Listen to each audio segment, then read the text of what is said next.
하나님께서 우리에게 주신 말씀은 마태복음 19장 16절에서 30절까지 말씀입니다. 마태복음 19장 16절에서 30절까지 말씀을 저와 한 절씩 번갈아 가며 읽도록 하겠습니다. 우리 마지막 30절은 다 함께 읽겠습니다.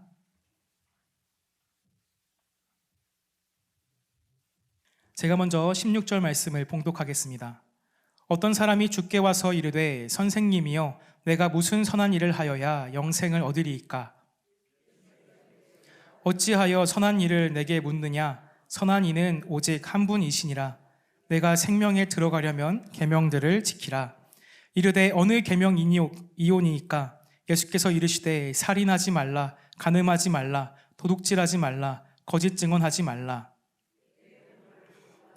내 이웃을 내 자신과 같이 사랑하라 하신 것이니라. 그 청년이 이르되 이 모든 것을 내가 지키었사온데 아직도 무엇이 부족하니이까? 할진대 가서 내 소유를 팔아 가난한 자들에게 주라. 그리하면 하늘에서 보화가 내게 있으리라. 그리고 와서 나를 따르라 하시니 그 청년이 재물이 많음으로 이 말씀을 듣고 근심하며 가니라. 제자들에게 이르시되 내가 진실로 너희에게 이르노니 부자는 천국에 들어가기가 어려우니라. 다시 너희에게 말하노니 낙타가 바늘귀에 들어가는 것이 부자가 하나님의 나라에 들어가는 것보다 쉬우니라 하시니 몹시 놀라 이르되 그렇다면 누가 구원을 얻을 수 있으리이까? 예수께서 그들을 보시며 이르시되 사람으로는 할 수 없으나 하나님으로서는 다 하실 수 있느니라. 대답하여 이르되 보소서 우리가 모든 것을 버리고 주를 따라왔사온데 그런즉 우리가 무엇을 얻으리이까? 예수께서 이르시되 내가 진실로 너희에게 이르노니 세상이 새롭게 되어 인자가 자기 영광의 보좌에 앉을 때에 나를 따르는 너희도 12보좌에 앉아 이스라엘 12지파를 심판하리라. 집이나 형제나 자매나 부모나 자식이나 전토를 벌인 자마다 여러 배를 받고 또 영생을 상속하리라. 다 함께 읽겠습니다. 그러나 먼저 된 자로서 나중되고 나중된 자로서 먼저 될 자가 많으니라. 아멘.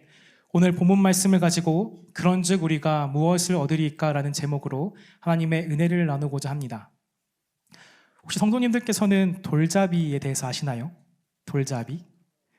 우리 아이들이 돌이 지나면은 돌잔치를 합니다. 그래서 아이들 막 모아갖고요, 사람들도 초대하고 그리고 그 가운데서 같이 식사도 하고 서로 생일 축하 노래도 불러주고 그렇게 분위기가 무르익었을 때에 우리 주인공인 아이가 가운데로 나옵니다.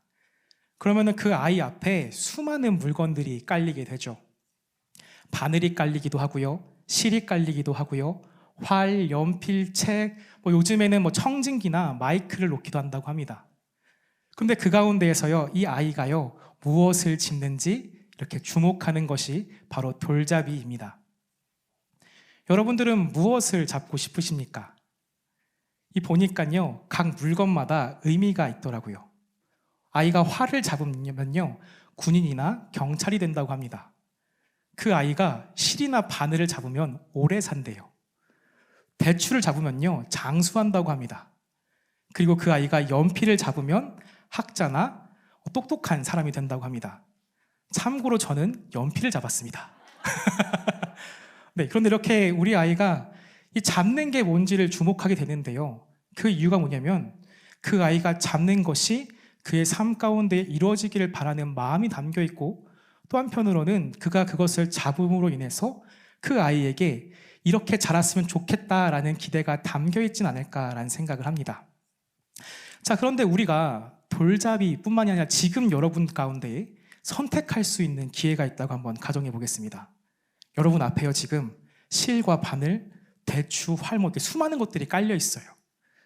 그럼 여러분들은 어떤 것을 집으시겠습니까?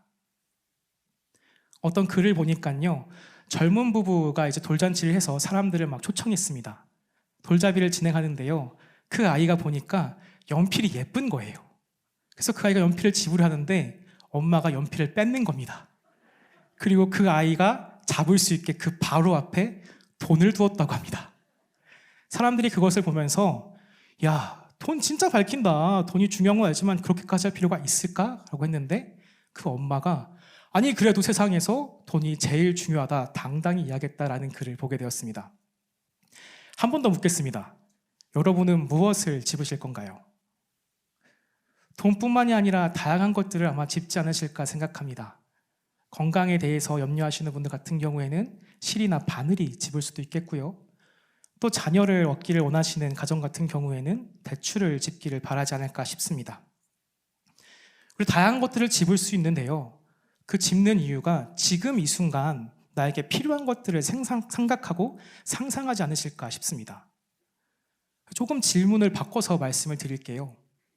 지금 말고요. 우리의 삶 가운데에 내가 생각할 때 가장 중요한 것이 무엇입니까? 내 앞에 놓여있는 그 수많은 것들 중에서 내 삶에서 지금 이 순간이 아니라 우리들의 평생의 삶에서 가장 소중하고 중요한 것이 무엇입니까? 오늘 본문 말씀은요, 이와 같은 선택 앞에 나와 있는 한 사람에 대한 소개로서 시작을 합니다. 다 함께 본문 말씀 16절에서 17절까지 말씀을 함께 읽겠습니다. 16절에서 17절입니다. 시작.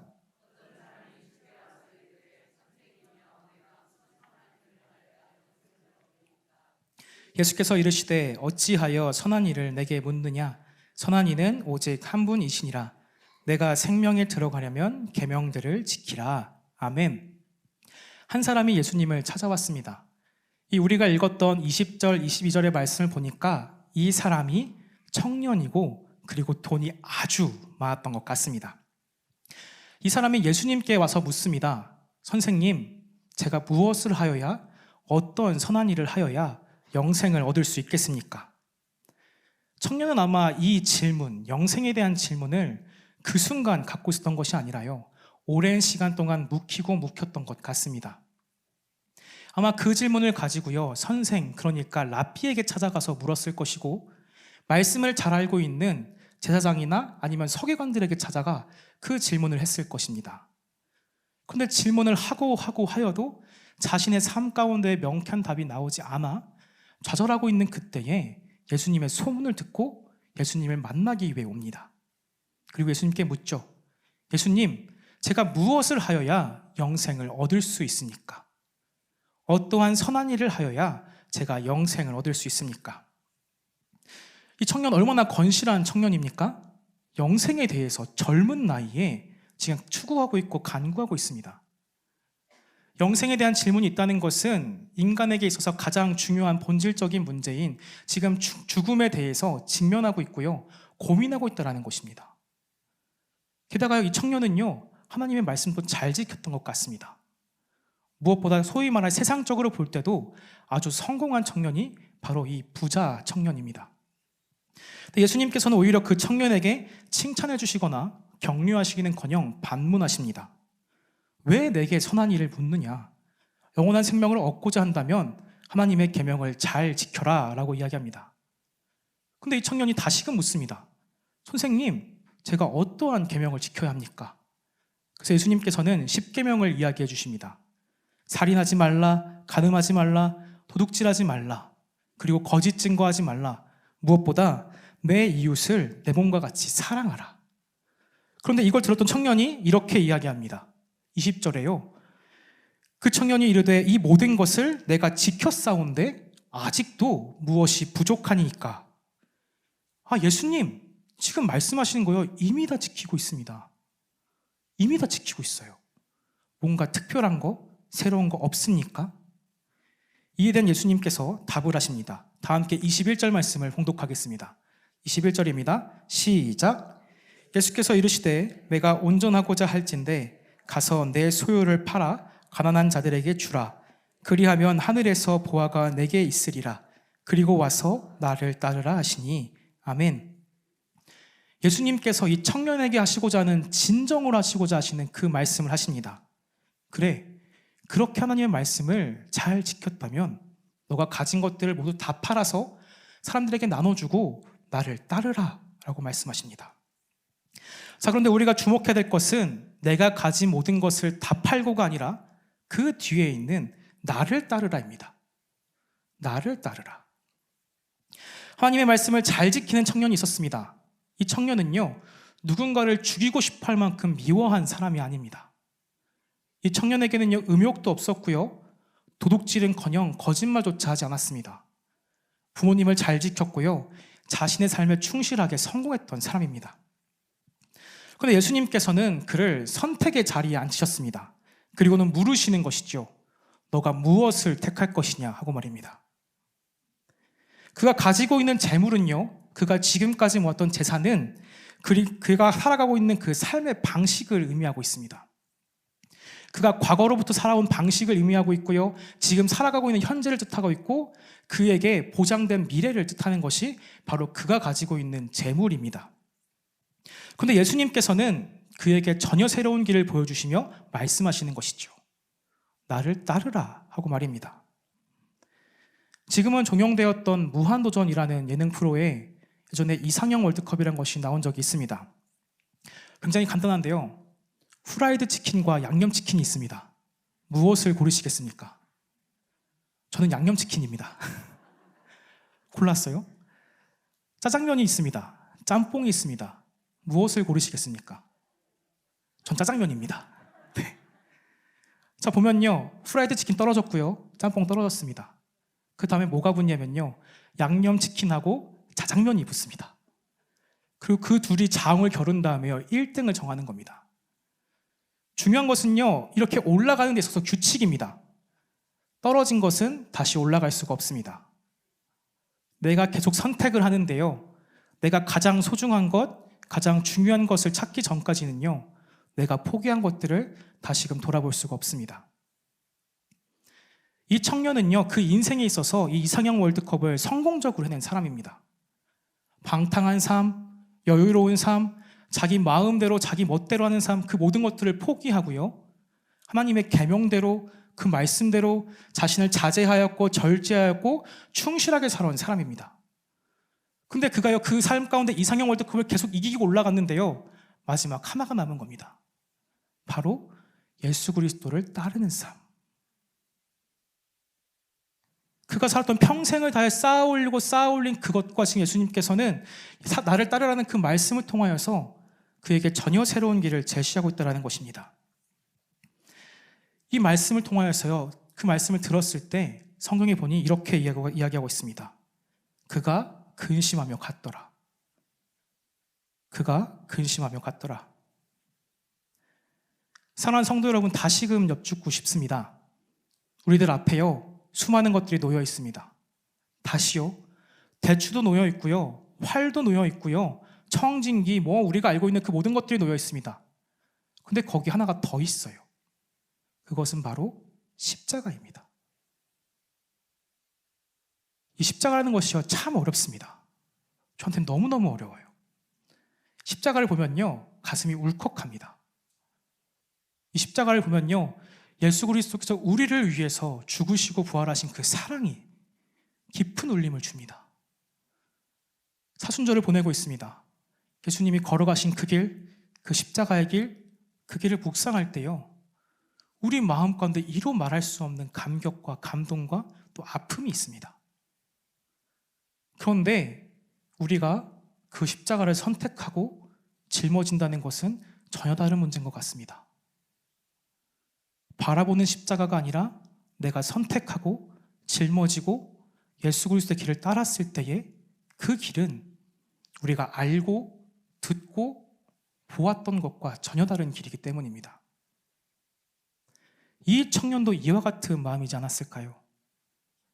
십자가를 짊어졌습니다. 예수님을 따랐습니다. 언제까지요? 그리고 어디까지요?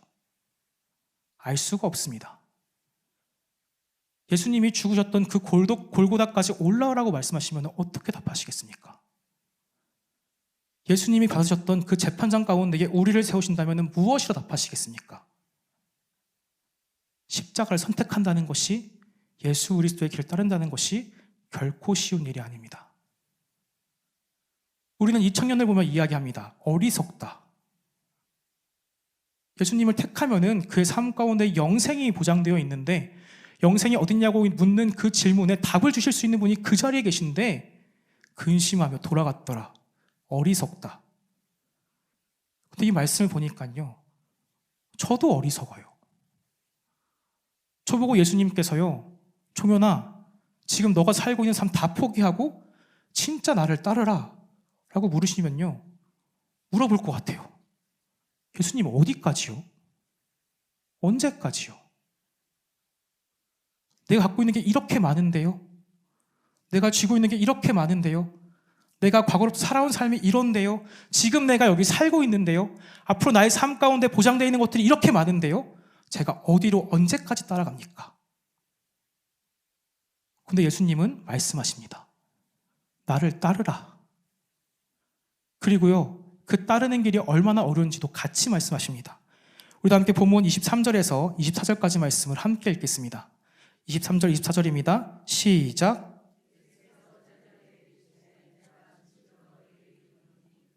천국에 들어가기가 어려우니라. 다시 너희에게 말하노니 낙타가 바늘귀로 들어가는 것이 부자가 하나님의 나라에 들어가는 것보다 쉬우니라 하시니. 아멘.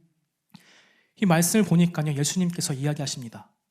부자가 하나님 나라에 들어가는 것이 그 큰 낙타가 바늘귀에 들어가는 것보다 어렵다라고 말입니다. 낙타가요, 바늘 넣는 그 구멍에 들어가는 것이 가능한 일입니까? 불가능한 일입니다. 말로 할 수 없는 일이에요. 근데 그만큼 어렵다고 합니다. 왜요? 부자가 쥐고 있는 것이 있기 때문입니다. 그다음에 여쭙고 싶습니다. 부자만 돈 좋아합니까? 저도 돈 좋아합니다. 가난한 사람은 돈 좋아하지 않을까요? 가난한 사람도 돈 좋아합니다. 여유 있는 중산층은 좋아하지 않을까요? 중산층도 좋아합니다. 돈 싫어하는 사람 아무도 없습니다. 그뿐만이 아닙니다. 건강 싫어하시는 분 있으세요? 자녀가 많고 여유로운 삶 싫어하시는 분 계신가요? 그렇지가 않다는 것입니다. 우리 모두 다는 많고 적음의 문제지 쥐고 있는 것이 다 있습니다. 그래서 이 말씀은요, 부자들만 하는 것이 아닙니다. 부자들 들어갈 수가 없다 내쫓는 것이 아니라요, 부자와 같이 그의 삶 가운데 쥐고 있는 것이 있는 사람들은, 나를 따르지 못하는 사람들은 결코 하나님 나라에 들어갈 수가 없다라고 얘기한다는 것입니다. 사랑하는 성도 여러분, 다시금 묻고 싶습니다. 여러분들 앞에 수많은 것들이 놓여 있습니다. 무엇을 택하시겠습니까? 이 부자 청년은요, 영원한 생명을 얻기를 원하였습니다. 그토록 바라고 바랬던 것이 그 영원한 삶이었습니다. 그런데 이 청년은 문제가 뭐였냐? 내가 무엇을 하여야 영생을 얻을 수 있으리까? 자신이 할 수 있는 것에 집착했다라는 것이죠. 그의 모습을 본 겁니다.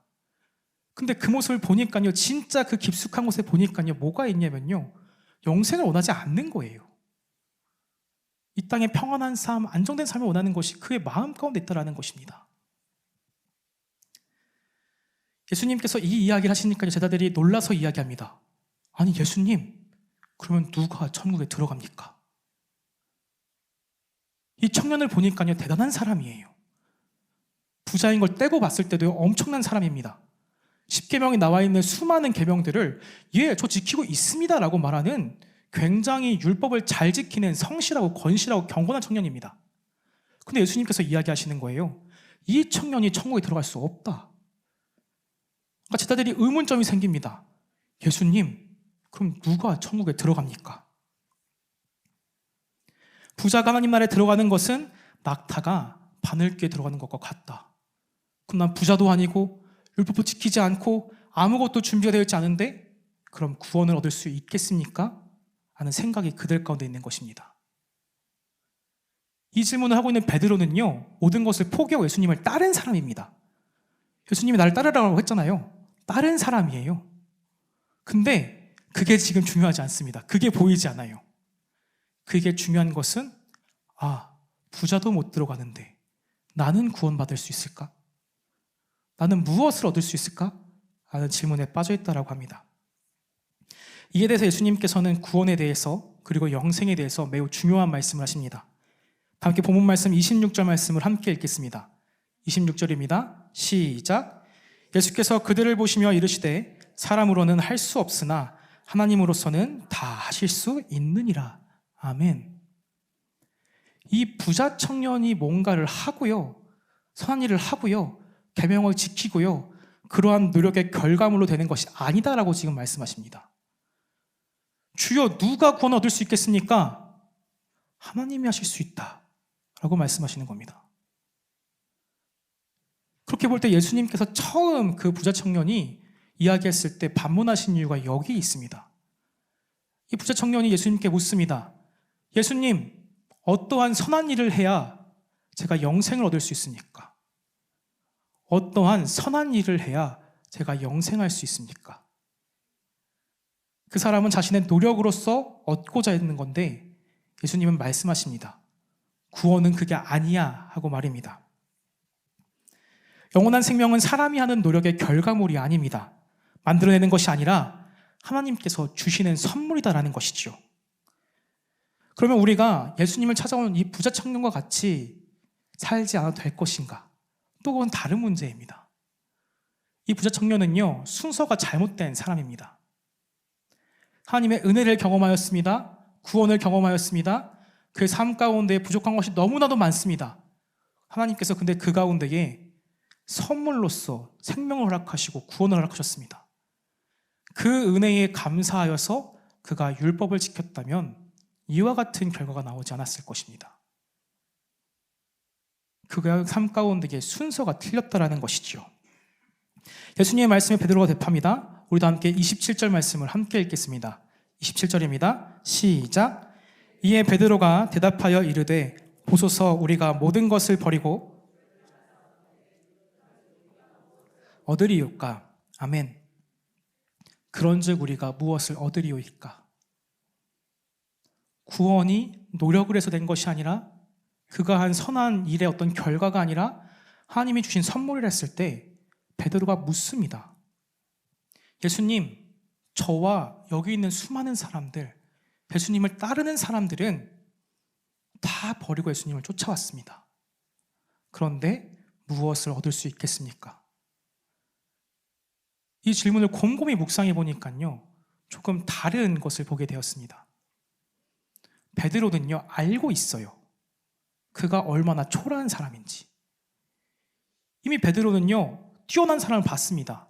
부자 청년, 율법을 잘 지키고 계명대로 살아가고 어느 흠이 잡을 수 없는 그 사람을 봤는데 그 사람이 아니라 자신에게 구원을 허락하셨다는 것을 들었습니다. 그렇게요, 다 버렸사온데 예수님 무엇을 얻을 수 있겠습니까? 라고 하는 그 질문은요, 예수님 내가 이만큼을 버렸는데 내가 무엇을 얻을 수 있습니까? 나에게 줄 수 있는 것은 무엇입니까? 라고 묻는 것이 아니라 내가 드린 것이 이것밖에 없는데, 버리긴 버렸지만 다 버렸지만 이것밖에 없는데 그런즉 우리가 무엇을 얻을 수 있을까요? 라고 묻고 있다는 것입니다. 그런데 예수님께서요, 베드로를 향해 말씀하세요. 너가 영생을 상속하였다. 영생을 얻었다가 아니라요, 상속하였다라고 합니다. 상속이라는 것은요, 주는 사람 마음이에요. 받는 사람 마음이 아니라요, 주는 사람 마음입니다. 하나님께서요, 베드로의 그 마음, 그와 함께 예수를 따르는 그 사람들의 마음을 보시고 그들 가운데 영생을 허락하셨다, 상속하셨다라고 말하고 있습니다. 예수님을 택하니까, 그 길을 따르니까 사람들이 원했던 그 진짜 영생을, 영원한 생명을 그에게 주셨다라고 이야기하고 있다는 것입니다. 사랑하는 성도 여러분, 영원한 생명을 원하십니까? 사랑하는 성도 여러분, 구원을 바라십니까? 근데 곰곰이 생각해보면요, 영원한 삶이라는 것이 굉장히 이중적인 표현입니다. 영원한 생명을 얻었습니다. 근데 우리가 지옥 가운데 있습니다. 그것은 축복이 아닙니다. 영원한 생명의 핵심은 무엇이냐면요, 하나님과의 깊은 교제, 그 사랑 가운데 거하는 것입니다. 그래서 영원한 생명이라는 것은 단순히 우리에게 있어서 죽어서 가는 것을 뜻하지 않습니다. 영원한 생명은 지금 우리 순간에도 임하고 있고 우리가 지금 상속받고 있다는 것이죠. 어떤 사람에게? 예수 그리스도의 길을 따르고자 택하는 사람들에게. 사랑하는 성도 여러분, 무엇을 택하시겠습니까? 우리 앞에 있는 대추 택하시겠습니까? 우리 앞에 있는 실, 우리 앞에 있는 돈을 택하시겠습니까? 이 질문은 우리 삶권에서 굉장히 본질적인 질문입니다. 우리가 우리를 규정하고 있는 굉장히 중요한 질문입니다. 오늘도 예수님께서는 우리를 그 선택의 자리에 앉히십니다. 매 순간, 매 때 우리에게 묻고 계십니다. 무엇을 택할래? 나를 따르라 하고 말입니다. 이 예수님께서는 우리를 향해 말씀하십니다. 다 함께 29절에서 30절까지 말씀 마지막으로 읽겠습니다. 29절 30절입니다. 시작. 또 내 이름을 위하여 집이나 형제나 자매나 부모나 자식이나 전토를 벌인 자마다 여러 배를 받고 또 영생을 상속하리라. 그러나 먼저 된 자로서 나중되고 나중된 자로서 먼저 될 자가 많으니라. 아멘. 이 본 말씀을 깊이 묵상해 보니까는 이러한 결론에 다다랐습니다. 순서가 중요한 게 아니구나. 내가 먼저 된 게 중요한 게 아니라 나중된 게 중요한 게 아니라 내가 지금 의롭게 살아온 그 삶, 여태까지 쌓아온 것이 중요한 게 아니라 내가 지금 이 순간 어떻게 살아갈 것인가가 중요하구나. 내가 무엇을 택할 것인가. 사랑하는 성도 여러분, 무엇을 택하며 사시겠습니까? 그리고 무엇을 구하며 사시겠습니까? 예수님, 나의 삶을 올려드립니다. 내가 십자가를 택합니다. 그러나 부족한 나의 삶 가운데에 그 생명을 허락하여 주시옵소서. 그것이 베드로의 고백이지 않을까 싶습니다. 우리가 다 버렸사온데 그런즉 무엇을 얻을 수 있사오리까? 성경을 보면요, 의로운 사람들에 대한 기록이 아닙니다. 하나님의 은혜를 경험한 사람들의 기록입니다. 그들의 고백이 담겨 있는 것이죠. 사랑하는 성도 여러분, 오늘 하루를 살아갈 때요, 하나님의 은혜를 경험하고 주님을 끝까지 택하게 되기를 간절히 소망합니다. 그래서 먼저 되신 분들은요, 꼭 먼저 되시고요, 나중 되신 분들도 꼭 먼저 되시기를 간절히 소망합니다. 마지막으로 제가 봤던 그 한 아이에 대한 이야기로 말씀을 마무리하고자 합니다. 제가 아는 형님과 함께 그 형님의 딸을 데리러 유치원에 갔습니다. 같이 시간을 보내다가 너무 늦어갖고 그 아이가 이제 하원을 해야 되는데 시간이 늦은 겁니다. 이렇게 가는데요, 좀 늦었거든요. 1시간 넘게 원래 하원에 대한 시간보다 많이 늦었습니다. 유치원 선생님께 정말 죄송했는데요, 다행인 것은 뭐냐면요, 그 아이가 울지 않고 잘 놀고 있었습니다. 그러니까 그 아이의 집중은요, 지금 자기 앞에 놓여있는 그 장난감입니다. 몰두해 있어요. 몰입해 있어요. 너무 소중해요. 근데 아빠라는 이야기를 들으니까 어떻게 했겠습니까? 장난감이 중요하지 않아요. 아빠에게 달려갑니다. 어떻게 보면 우리가 살아가는 삶의 방식이 이와 같지 않을까 싶습니다. 사랑하는 성도 여러분, 우리가 살아가는 삶 가운데서 치열한 것이 결코 잘못이 아닙니다. 우리가 선택하는 것이 잘못은 아닙니다. 그러나 그 모든 것들 가운데에 우리 주님이 계셨을 때에 주님을 택해야 되는 그 순간 다른 것을 보는 것이 아니라 우리 주님께 안길 수 있는 우리가 되기를 간절히 소망합니다. 사랑하는 성도 여러분, 오늘도 주님은 우리를 향해 묻고 계십니다. 무엇을 택할 것인가? 나를 따르라. 그 말씀에 순종하고 그 말씀에 응답하는 오늘 되기를 간절히 소망합니다. 말씀을 기억하며 다 함께 찬양하겠습니다.